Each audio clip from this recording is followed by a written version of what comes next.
Hello दोस्तों, स्वागत है आप सभी का हमारे यूट्यूब चैनल में। और दोस्तों, मैंने लास्ट वीडियो में बात किया था कितने टाइप के यूनिट सेल होते हैं और क्या क्या उसके एक्सियल डिस्टेंस होते हैं, कैसे कैसे उसका एंगल को डिवाइड किया गया है। तो आज हम चौथा लेक्चर में देखेंगे रिलेशनशिप बिटवीन डिस्टेंस, रेडियस और यूनिट सेल का जो एज लेंथ होता है, जिसको एज पैरामीटर भी बोलते हैं। ठीक है, चलिए अब आज का वीडियो शुरू करते हैं। Relationship between nearest neighbour distance, जिसको आपको दूरी यानी कि आपका डी से डिनोट करते हैं, और आपका एटॉमिक रेडियस जिसको आर, और एक होता है यूनिट सेल जिसको ए। ठीक है, तीनों में क्या क्या रिलेशनशिप होता है, इससे भी बहुत क्वेश्चन आते हैं। चलिए, तो सबसे पहले देखते हैं आपका सिंपल क्यूबिक सेल के लिए। ठीक है, सिंपल क्यूबिक सेल जिसको एस सी सी भी बोलते हैं, इसमें क्या होता है, जितने भी परमाणु होते हैं वो केवल कहाँ पे होते हैं, कॉर्नर्स पे होते हैं। परमाणु केवल कहाँ पे होते हैं, कॉर्नर पे होते हैं, और दो निकटतम एज के साथ संपर्क में रहते हैं। देखिए, ये आपका एटम है और ये आपका एक एटम है, तो इन दोनों का डिस्टेंस क्या है, आपका एक निकटतम एज के साथ है। तो ये क्या है, क्यूबिक सिस्टम में क्या होता है, जितने भी कॉर्नर हैं, जितने भी कॉर्नर हैं उसका एक्चुअली अगर मैं देखिए, एक इस कॉर्नर को मैं उठा रहा हूँ। ठीक है, इस कॉर्नर को मैं इमेजिन कर रहा हूँ। यहाँ पे देखिए, इस कॉर्नर को अलग से बना रहा हूँ, और एक एटम यहाँ पे है। ठीक है, और एक एटम कहाँ पे है, यहाँ पे है। अब मैं अगर बात करूंगा, ठीक है, ये क्या है आपका पूरा एक रेडियस है। ठीक है, और ये पूरा अगर क्या है आपका डायमीटर है। तो जितने भी आपका यहाँ से देखिए, ये आर है, ठीक है, ये आर है, ये आर है, ये आर है, मतलब टोटल आपका जो डिस्टेंस है, यानी कि डिस्टेंस आपका जो डायमीटर जिसको बोलते हैं, व्यास बोलते हैं। तो हमको पता है कि डायमीटर का जो आधा होता है वो क्या कहलाता है, आपका रेडियस कहलाता है। ठीक है, तो R is equal to D by two. अब मेरे पास ये जो ए से बी का जो डिस्टेंस है, ठीक है, ए से बी का जो डिस्टेंस है वो क्या है, आपका एक ए डिस्टेंस है। भाई ए है ना, क्योंकि पूरा ये क्या कहलाता है, ए कहलाता है, ये सब आपका साइड है। ठीक है, और इसका नियरेस्ट डिस्टेंस क्या होगा, यहाँ से इसका आर होगा, और इसका क्या होगा, आर होगा। मतलब आर इज इक्वल टू अगर मैं लूँ तो ए बाई टू। ए क्या है आपका, ये पूरा डिस्टेंस ए है। ठीक है, और इसका आधा, मतलब मैं आपको ये बताना चाह रहा हूँ कि अगर इस पूरे लाइन पे ऐसा है, देखिए ये बड़ा सा बना रहा हूँ, ये देखिए। ठीक है, ये कॉर्नर पे है। अब ये पूरा ए है, ये क्या है, पूरा ए है, और ये क्या है आपका आर है, ये भी क्या है आपका आर है। मतलब आर इज इक्वल टू क्या होगा, इस पूरे भुजा का आधा भाग क्या कहलाता है आपका, ए बाई टू। यानी कि ए इज इक्वल टू क्या हो जाएगा, टू आर। तो आपका भुजा और त्रिज्या के बीच संबंध होता है सिंपल क्यूबिक सेल के लिए, क्या, A is equal to two R. ठीक है, ये संबंध आप अपने कॉपी में लिखिए। मतलब नियरेस्ट डिस्टेंस का जो रिलेशनशिप है आपका एटॉमिक रेडियस और यूनिट एज लेंथ का जो यूनिट सेल है। ठीक है, तो ए इज इक्वल टू क्या होगा, टू आर। मैं एक बार फिर से समझा देता हूँ ए इज इक्वल टू आर कैसे आया है। देखिए, इस पूरे सिस्टम को मैं इमेजिन कर रहा हूँ, यहाँ पे थोड़ा सा बड़ा लेके देखिए। ये देखिए, यहाँ पे क्या है, एक एटम है, यहाँ पे एक एटम। आपको लग रहा है कि ये पूरे डिस्टेंस अलग अलग है, लेकिन ऐसा नहीं है। ये एक्चुअली में बना कैसे, देखिए मैं थोड़ा सा उसका इलेबोरेट फॉर्म दिखाया था, नहीं है। ये देखिए,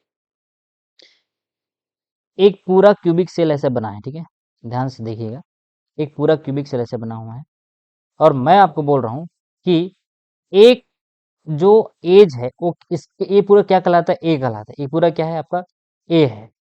ठीक है, एज, क्योंकि हमको पता है ये जो यूनिट सेल एज लेंथ, हाँ मैं आपको एक और चीज बताता हूँ, इस ए को क्या क्या बोलते हैं, एक कहलाता है एज लेंथ कहलाता है। ठीक है, एज लेंथ, या इसी को बोलते हैं एज पैरामीटर, एज पैरामीटर। तो यहाँ से यहाँ की पूरी डिस्टेंस क्या है आपका, ए है। और अगर मैं यहाँ पे कॉर्नर पे एक एटम रखा हूँ, ऐसे एक एटम यहाँ पे है और एक एटम क्या है, यहाँ पे है। अब मुझे बताइए, इस सर्कल का ये कहलाता है डायमीटर, यानी कि व्यास। ये पूरा क्या है, व्यास है। और इसका आधा क्या कहलाता है, त्रिज्या कहलाता है। तो यहाँ से यहाँ की दूरी पूरा ए है, और ये आपका आर है। ठीक है, तो दो आर मिला के, आर प्लस आर मिला क्या बना रहा है, ए बना रहा है। इसी को मैं लिखा हूँ ए इज इक्वल टू क्या, टू आर, या आर इज इक्वल टू क्या हो जाएगा, ए बाई टू। क्लियर, यहाँ तक समझ आया कि क्या होता है सिंपल क्यूबिक में दो आर मिला के। यानी कि ये देखिए, अगर मैं इसको केंद्र मानूं, फिर से मैं समझा रहा हूँ, अगर ये आपका सेंटर है, ये सेंटर है, और इस सेंटर से यहाँ का डिस्टेंस क्या है, आर है, और ये पूरा क्या है, आर है। ठीक है, और इधर से इस एटम का सेंटर क्या है, ये आर है, ये आर है। अब इसी को अगर बड़ा कर दिया जाए तो एक एटम यहाँ टकराएगा ऐसे और ये ऐसे, मतलब एक एज का दो हिस्सा यानी कि आर प्लस आर आपका क्या बनाता है, सिंपल क्यूबिक सेल में आपका डिस्टेंस का रिलेशनशिप। सिमिलरली आपका बॉडी सेंटर में क्या होगा, बॉडी सेंटर में एक परमाणु, ठीक है, क्यूब के केंद्र पर और अन्य कोनों पर होते हैं, यानी कि आपका कॉर्नर में तो रहेगा ही रहेगा, कॉर्नर में तो रहेगा ही, लेकिन आपका क्या हो जाएगा, बीच में एक सेंटर में है। अब देखिए बीच वाला तो किसी से क्या नहीं करेगा, शेयर करेगा नहीं।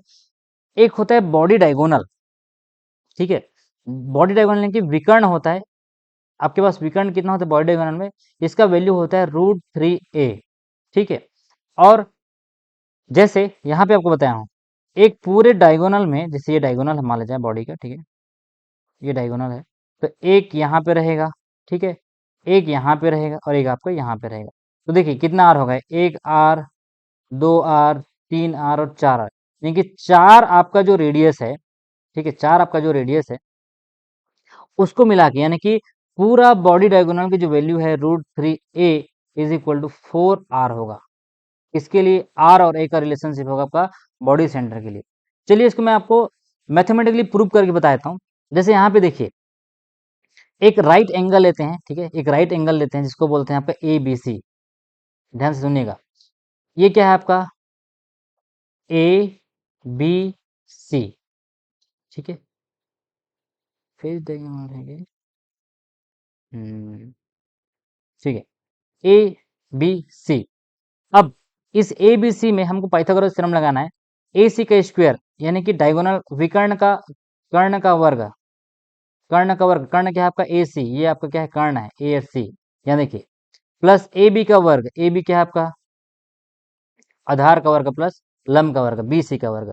तो ए सी क्या है तुम्हारा विकर्ण है, विकर्ण समझते हो ना, ये ए और सी के बीच का जो डिस्टेंस है वो क्या है आपका ए है, ठीक है। तो यहाँ मैं लिख दिया ए का वर्ग, sorry A B, A B का वैल्यू क्या है आपका ए है, तुमको पता है ये क्या है आपका ए है, तो ए बी बराबर क्या होगा ए, और बी सी भी क्या है तुम्हारा ए, तो ए सी का स्क्वायर इज इक्वल टू क्या हो जाएगा ए स्क्वायर, मतलब 2a² हो जाएगा, सॉरी 2a², और ये इधर जाएगा तो क्या हो जाएगा ए सी बराबर क्या हो जाएगा √2a, मतलब ए सी का वैल्यू मुझे पता चल गया क्या √2a।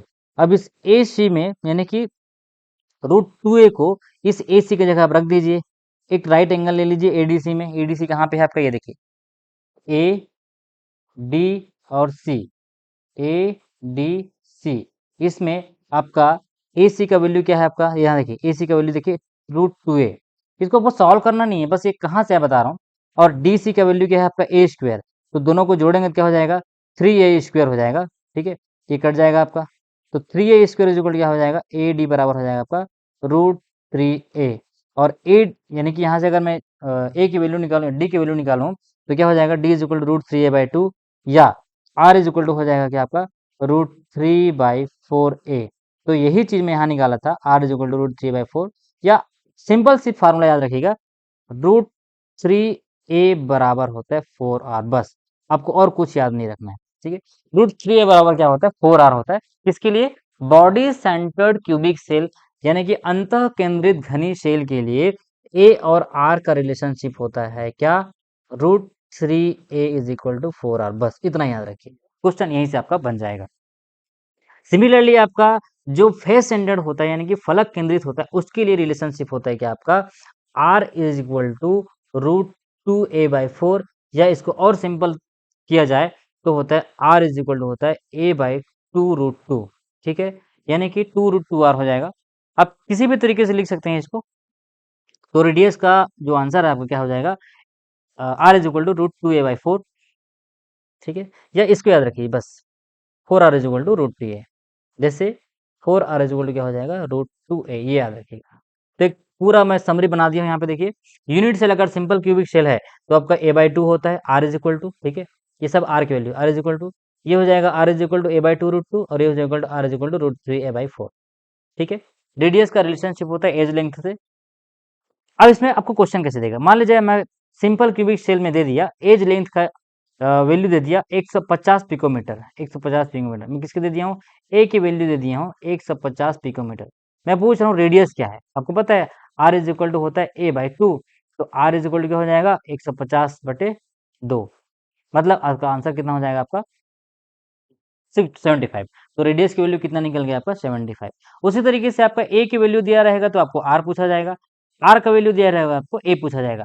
तो इन तीनों फॉर्मूला में अच्छे से याद कर लीजिए, जो डिस्टेंस बिटवीन, हाँ इसमें दो तरीके से पूछ सकते हैं, व्हाट इज द डिस्टेंस, यानी कि जो परस्पर जो सबसे समीप जो डिस्टेंस है सिंपल क्यूबिक का होता है ए, और रेडियस होता है a/2, इसका होता है a/√2, इसका आर का रिलेशनशिप होता है a/√2, और बॉडी सेंटर का होता है √3a/2, और इसका होता है √3/4। तो ये तीनों फार्मूलों को आप लिखिए। अगला वीडियो में जब मैं आपको क्वेश्चन कराऊंगा तो आपके पास ये क्वेश्चन यानी कि ये जो फार्मूला होना चाहिए, ये क्या है, रिलेशनशिप है किसका, आर डी और ए का, तीन चीज मैं आपको बता दिया, ठीक है। डी, ए और आर में सिंपल क्यूबिक का क्या रिलेशन है, बीसीसी का क्या रिलेशन है, और आपका एफसीसी का क्या रिलेशन है, ये तीनों का आपका फार्मूला मैंने लिख के दे दिया। एस टी का होता है a/2, ठीक है। उसी तरीके से आपका बीसीसी का होता है, इसको लिखिए बस √3a/4। अब देखिए √3a/4 को मैं क्या लिखता हूँ, are is equal to √3a/4, ये होगा ना, देखिए यहाँ पे वही चीज लिखा हूँ मैं, ये देखिए √3a/4, और ये आपका क्या है a/2। चलिए, तो ये आपका ये भी आपको क्लियर हो गया कि क्या आपने तीनों का रिलेशनशिप तो आपको क्लियर हुआ। एक बार वीडियो को पूरा देखिएगा, फार्मूला को लिखते चलिए, कुछ नहीं किया बस सारे फार्मूला में बस एंगल बना के, अगर आपको नहीं समझ आया तो एक बार दोबारा देखिए, पूरा क्लियर हो जाएगा। बस आपको फार्मूला याद रखना है इसमें, क्योंकि इस डायरेक्ट इससे फार्मूला से क्वेश्चन आता है। तो आपका नियरेस्ट नेबर जो डिस्टेंस है आपका एफसीसी के लिए, वो आपका आता है आर इज इक्वल टू आपका क्या आ जाता है, यानी कि 4r is equal to √2a, ठीक है। चलिए दोस्तों, मिलते हैं हम नेक्स्ट वीडियो में। आगे मैं पढ़ाऊंगा आपको पैकिंग एफिशिएंसी, जिसको बोलते हैं क्या, कितना परसेंट एफसीसी का पैकिंग होता है, कितना परसेंट आपका एचसीसी का पैकिंग होता है, और कितना परसेंट आपका बीसीसी का पैकिंग होता है, ठीक है। चलिए मिलते हैं नेक्स्ट वीडियो में, तब तक के लिए ख्याल रखिए। हाँ, और तैयारी करते रहिए, कब एग्जाम फॉर्म आ जाए आपको पता नहीं है। एग्जाम फॉर्म आएगा तो तैयारी करेंगे ऐसा बिल्कुल मत सोचिए। जितना हो सके, जितना जल्दी हो सके, मैं आपको वीडियो कंटिन्यू अपलोड कर करके देते रहूँगा। आप इसको तैयार पढ़िए, आपके पास जो किताब होगा घर में क्लास 12th का उसको पढ़िए, ठीक है। चलिए मिलते हैं नेक्स्ट वीडियो में।